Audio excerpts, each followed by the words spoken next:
Gustavo Neri with AB Boxing News. I'm here with Luke Campbell. Welcome to America and welcome to Philly. How's everything? Thank you. Yeah, everything is great. Love being in Philly. I got here a week ago, and I was really shocked because everyone says, everyone's got their own opinion on Philly. But since I've been here, I love the city. It's a beautiful city. The people in it. Walking past everybody's polite, everybody's smiling, happy. So far, for what I've seen, it's a beautiful place. If you had to compare fighting in America and fighting in the UK, what is the difference you see thus far?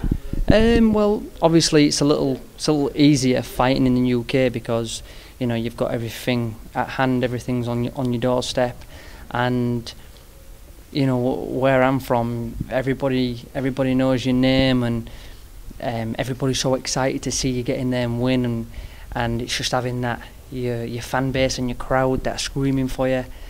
And obviously when you come away from America, you ain't got that foundation of your fan base and everybody screaming and shouting for you. So when you come over here, it's you ain't got that same atmosphere, not yet. But obviously the key is to come over here and gain some new fans and put a good show on and build my fan base in America. You're going in the right direction when saying that you want to build a fan base and come cross over in America. With that being said, Eddie Hearns, he's working partners with DAZN.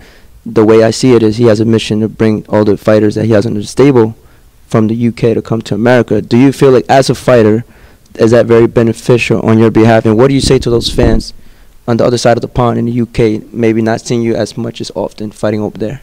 Yeah, I mean, listen, this is America. This is where the dreams come true. And my fan base back in the UK will understand that, and it's still aired in the UK. Sky Sports are doing a fantastic job. They're coming over here and they're broadcasting it back home.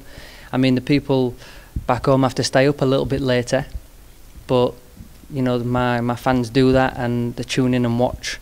And yeah, I mean, it's just great to be here, and I'm excited. I just had a great win, beat a very good top guy, very tough and durable, never been stopped, and carried a lot of power. How did you rate that performance? If you had time, maybe it's too early to ask you, how did you analyze your performance tonight? The way I analyse my performance is doing what my coach said. If my coach has told me some tactics to do, I just had to follow the instruction, like reading a book. If he told me to read that line, I had to read that line.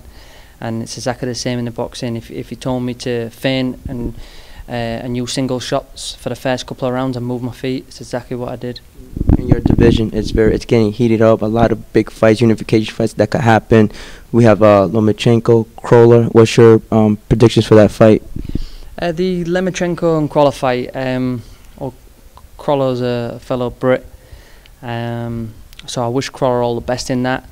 But he's really up against it.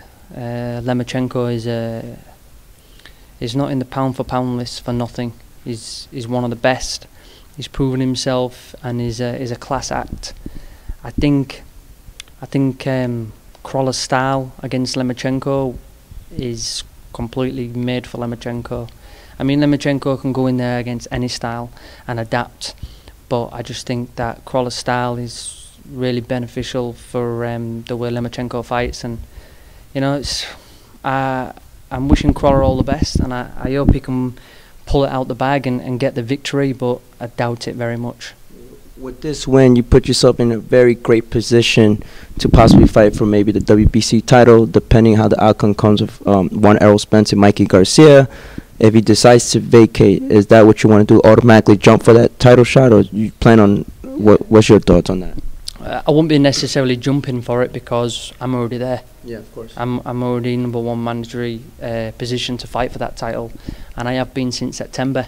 Of course. So we started the year off with a great win against a very tough, dangerous opponent. Started it off great.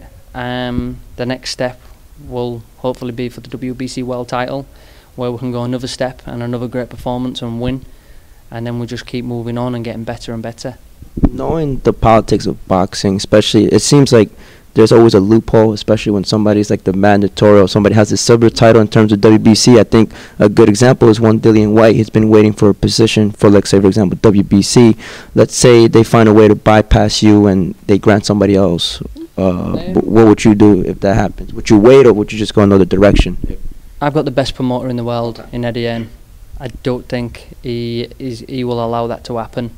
The WBC,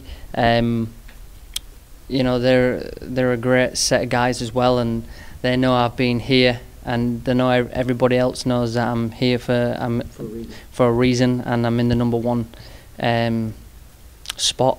So, you know, I don't think that will happen. Lastly, before I let you go, who wins tomorrow night? Spence, Garcia? Break it down. You know what? I'm going to go with the underdog. Mikey Garcia? Yeah, I'm going to go with Mikey Garcia. I'm going to go with the underdog. Spence is a phenomenal fighter, and Mikey Garcia will have to put in his best ever performance to beat him. But I'm going to go with the underdog, and I'm going to say Mikey. Thank you for your time. Gustavo Neri with AB Boxing News and Luke Campbell. Hope to see you soon. Thank you. Thank you, man.